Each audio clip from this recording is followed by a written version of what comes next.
Herkese merhaba. Bugün Lenovo'nun IdeaPad Gaming 3 dizüstü oyun bilgisayarını inceleyeceğim.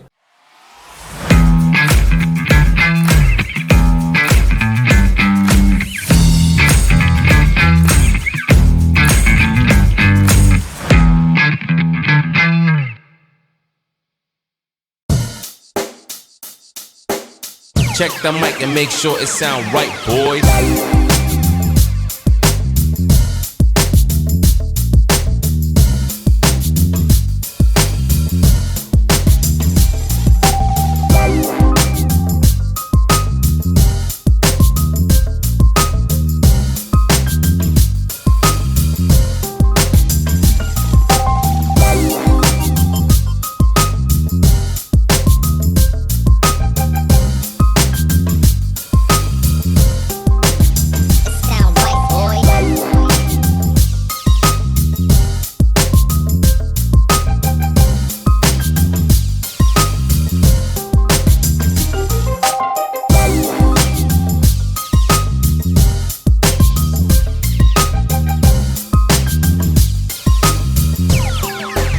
It sound right, boys.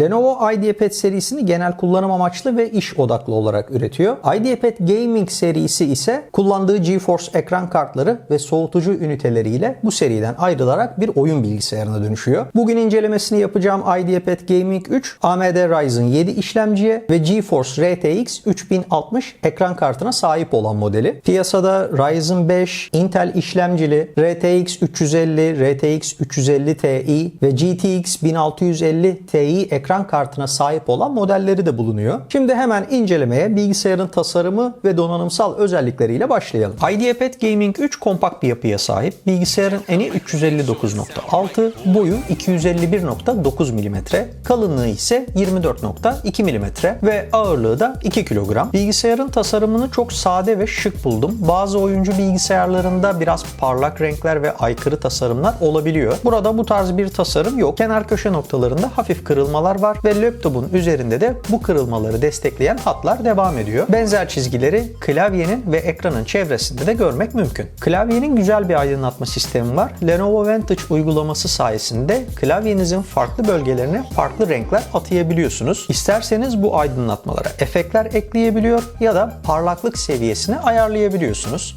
IdeaPad Gaming 3 15.6 inçlik 1080p Full HD bir ekrana sahip. 165 Hz gibi yüksek bir ekran yenileme hızı ise yine oyuncuları memnun edecek türden. Bununla beraber 170 derecelik bir görüş açısına sahip olması ve ekranın parlama yapmaması da yine artı özelliklerinden biri. Ekranın sağ ve sol çerçeveleri ince, sadece 5.8 mm.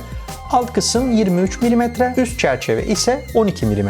Üst çerçeve üzerinde 720p çözünürlük veren bir webcam bulunuyor. Kamera istenilirse yanındaki küçük kızak sayesinde kapatılabiliyor. 720p çözünürlük belki canlı yayın yapmak için yeterli olmayabilir. Ancak görüntülü görüşme, konferans ya da görüntülü ders anlatımları için son derece yeterli olacaktır. Bilgisayarın sol yanında havalandırma ızgarası, güç girişi, bir adet data kablo girişi, bir HDMI ve bir adet de tip C süper hızlı USB girişi bulunuyor. Sağ tarafında ise yine havalandırma ızgaraları, 2 adet USB ve bunların yanında da 3.5 mm'lik bir kulaklık mikrofon girişi var. Cihazın bu sade görünümünün altında oldukça güçlü bir donanım bulunuyor. İşlemci olarak AMD Ryzen 7 5800H kullanılırken ekran kartında ise Nvidia GeForce RTX 3060 modeli tercih edilmiş. İşlemci 8 fiziksel 16 sanal çekirdeğe sahip. Bu sayede çoklu işlemlerinizi çok daha rahat bir şekilde gerçekleştirebilirsiniz. RTX 3060 ise sanırım bu sınıf ve fiyat segmentinde kullanılabilecek en iyi ekran kartlarından bir tanesi. Bilgisayarda 8+8 toplam 16 GB DDR4 RAM bulunuyor. Bu RAM'lerin iki parçadan oluşması oyun performansını arttıracak etkenlerden bir tanesi. Bunun yerine tek parça 16 GB'lık bir RAM bulunuyor olsaydı oyun performanslarında %10'a varan kayıplar yaşanabilirdi. O nedenle alacağınız herhangi bir bilgisayarda RAM'in tek parça yerine çok parçalı olmasına dikkat edebilirsiniz. Üzerinde 512 GB'lık Micron marka bir hard disk bulunuyor. SSD olan bu diskin okuma hızı 2200 MB bölü saniye iken yazma hızı da 1070 MB bölü saniye. Aynı bilgisayarın piyasada 1 TB hard diske sahip olan modelleri de var. Eğer daha fazla alana ihtiyaç duyarsanız bu modeli de tercih edebilirsiniz. Kablosuz bağlantıyı Wi-Fi 6 destekli MediaTek Wireless kartı ile sağlıyor. Bu kart sayesinde 300 megabit'e varan veri alışverişi sağlayabiliyorsunuz. Online oyunlar için gayet yeterli bir hız sağlamasına rağmen daha hızlı veri alışverişi yapmak isterseniz ya da olası kablosuz bağlantı hatalarının önüne geçmek isterseniz de cihazın hemen yan tarafında genişleyebilen bir tane data kablo bağlantısı da bulunuyor. Geldik oyun bilgisayarın en önemli donanımlarından bir tanesi olan soğutma kısmına. Çünkü bilgisayar ne kadar iyi soğutulursa donanımdan alınacak performans o kadar yüksek olacak. Aynı şekilde bilgisayarın ömrü de uzayacaktır. Bunun için IdeaPad Gaming 3'te 2 adet fan ve 4 kanal bulunuyor. Bilgisayar havayı altında bulunan ızgaralardan alıyor.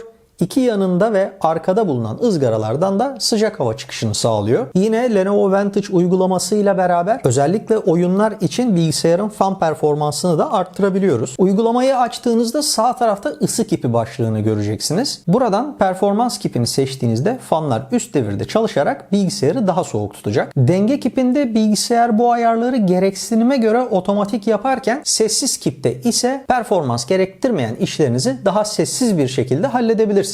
Ya da en alttaki kutucuğu işaretleyerek sadece oyunlara girildiğinde otomatik olarak performans kipinde çalışmasını sağlayabilirsiniz. Bilgisayarın genel olarak özellikleri bu şekilde. Şimdi gelin yaptığım testlere ve bu testlerde bilgisayarın nasıl bir performans sergilediğine göz atalım. Öncelikle bu güzel oyun bilgisayarıyla tabii ki bol bol oyun oynadım. Forza Horizon 5 oyununda yüksek grafik ayarlarıyla yaptığım testte 61-63 gibi çok sabit bir aralıkta FPS değeri alırken işlemci 77 derecenin üzerine çıkmadı. Ekran kartı ise en fazla 64 dereceyi gördü.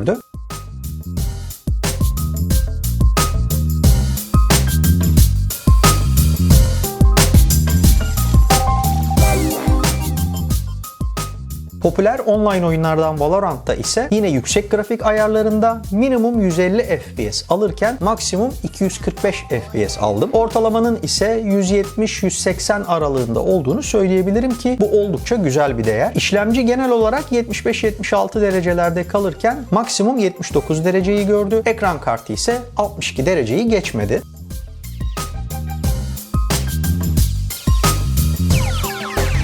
It sound right, boys.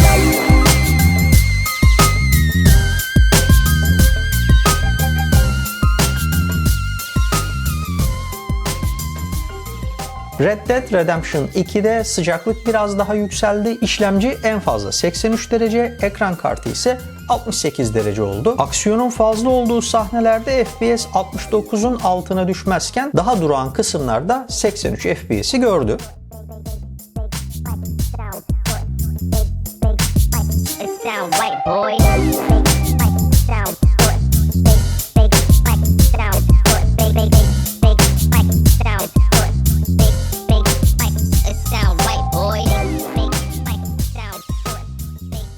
Mount & Blade 2 Bannerlord erken erişim zamanından beri beğenerek oynadığım bir oyun. Bilgisayar bu tam sürümünde yaptığım testte yoğun savaş sahnelerinde dahi 64 FPS'in altına düşmedi. Maksimum 100 FPS gördüğüm oyunda ortalama değer ise 80 FPS civarında. İşlemci sıcaklığı 85'in üzerine çıkmazken ekran kartı da en fazla 72 dereceyi gördü. Tüm diğer oyunlarda olduğu gibi yine grafik kalitesi yüksek ayarlarda.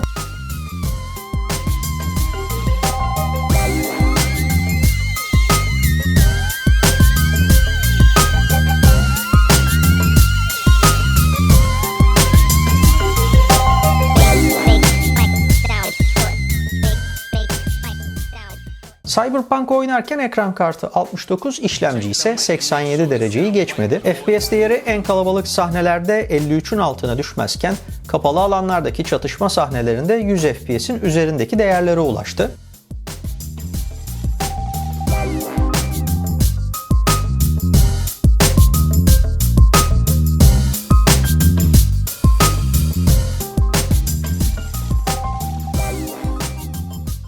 Need for Speed Unbound işlemci sıcaklığının 90 dereceye kadar çıktığını gördüğüm tek oyundu. Ekran kartı ise 73 dereceyi geçmedi. Oyundan ortalama 65 FPS alırken herhangi bir takılma olmadan gayet akıcı bir şekilde oynanabildi.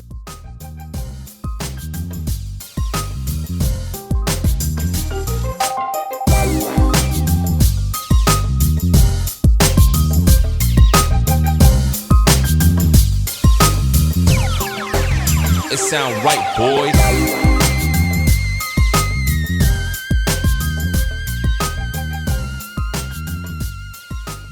The Witcher 3'te yine yüksek ayarlarda aksiyon sahneleri dahil olmak üzere 60 FPS sabit bir şekilde kaldı. İşlemci maksimum 85 dereceye çıkarken ekran kartı sıcaklığı da 67 derecenin üzerine çıkmadı.